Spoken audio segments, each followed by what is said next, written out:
A ver, pensemos en esto. ¿Qué pasa cuando las reglas que están hechas para encontrar justicia se convierten, de hecho, en el principal obstáculo? De eso se trata este caso, de cómo se tuvo que derribar una pared que estaba construida con las mismas leyes. La historia es sobre 3 hombres que desaparecieron, ¿sí?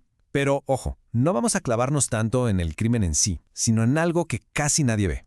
La pelea legal que ocurrió antes de que siquiera empezara el juicio. Una verdadera batalla sobre fechas y tecnicismos que, por poco, deja este caso en el olvido. Y bueno, para entender bien esa pelea de abogados y plazos, primero hay que ir al principio de todo, a la historia humana que lo inició. Todo empieza en 1986. Hay un motín durísimo en una cárcel en Perú, el Frontón.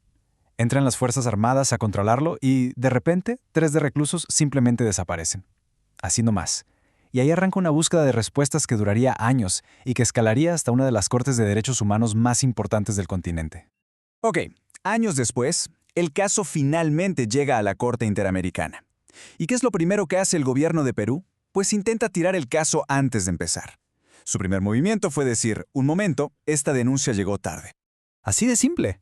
Su argumento era que se les había pasado el tiempo. Y no era una ocurrencia. Se estaban basando en una regla, un plazo muy claro que, según ellos, no se había respetado. La regla de la que hablaban es bastante directa. Una vez que se agotan los recursos en el país, hay un plazo de 6 meses para llevar el caso a la comisión. Y según las cuentas de Perú, la denuncia se presentó casi a los 8 meses. O sea, para ellos ya no había nada que hacer. Caso cerrado, o al menos eso es lo que querían que pareciera.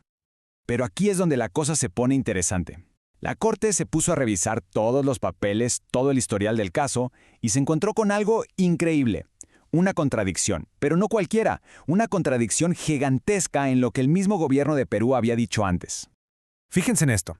En 1989, Perú le había dicho a la comisión: «Hey, tranquilos, todavía hay procesos legales abiertos acá, espérense a que terminemos». Pero un año después, en 1990, salen con que, no, ¿saben qué? Todo se acabó desde 1987. O sea, ¿cómo? ¿Estaban abiertos o no? No se puede jugar a las dos cosas. Y justo para estas situaciones existe un principio legal con un nombre un poco raro, estoppel, pero en español simple y llano significa no te puedes echar para atrás. O sea, no puedes decir una cosa un día para tu conveniencia y luego decir todo lo contrario cuando te conviene otra cosa. Y ese fue el golpe de la Corte. Básicamente le dijo a Perú, tú mismo dijiste que los procesos seguían abiertos, y eso te benefició en su momento. Ahora no puedes venir a decir que siempre no, que ya se habían cerrado. El principio de estoppel les impedía, los bloqueaba, de contradecirse. Así que, ¡pum!, primera objeción, desechada. Bueno, con ese primer argumento fuera de la mesa, Perú no se rindió. Sacaron otro escudo legal, por así decirlo. Esta vez el problema era otro plazo, uno diferente. Ahora el argumento no era contra las familias, sino contra la mismísima comisión. Resulta que la comisión, una vez que emite su informe, tiene 3 meses para llevar el caso a la corte. Y según las fechas de Perú, se habían tardado casi un mes más. Pareció un tecnicismo, sí, pero uno de esos que podía tirar el caso completo. ¿Pero qué creen? Otra vez, al revisar los documentos, la Corte encontró un pequeño, un gran detalle que cambiaba toda la historia.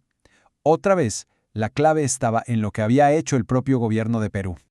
Y aquí está el giro de tuerca. ¿Por qué se había tardado la comisión? Porque el nuevo gobierno de Perú le había pedido una prórroga de 30 días, y la comisión, de buena fe, se la concedió. O sea, la demora existió porque Perú la pidió. Ese detallito lo cambiaba absolutamente todo. Aquí la Corte aplicó otro principio clave en el derecho internacional, el de la buena fe, que básicamente significa que hay que actuar de forma honesta. El ejemplo es perfecto.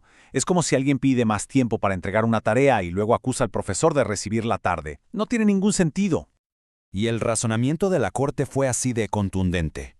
Perú no podía quejarse de un retraso que él mismo provocó al pedir la prórroga. Eso sería actuar de mala fe. Así que la segunda objeción, también para afuera, desestimada.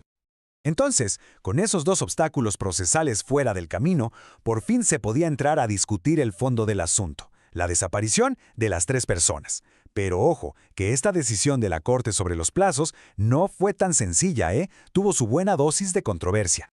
La gran pregunta es, ¿estuvieron todos los jueces de acuerdo? ¿Fue una decisión unánime? Pues no, la votación fue 4-1. Hubo un juez que no estuvo para nada de acuerdo y lo dejó muy claro.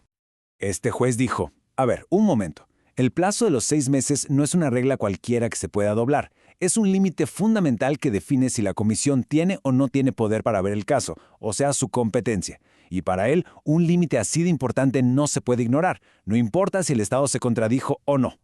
Al final, este caso obligó a la Corte a poner en una balanza dos cosas. Por un lado, la rigidez de las reglas y por el otro, principios de justicia como la buena fe.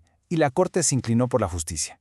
El fallo fue importantísimo porque mandó un mensaje claro. Los estados no pueden usar los tecnicismos que ellos mismos provocan para escaparse de la justicia. Y esto nos deja con una pregunta que sigue resonando hasta hoy. ¿Qué es más importante, la letra estricta de la ley o el espíritu de la justicia?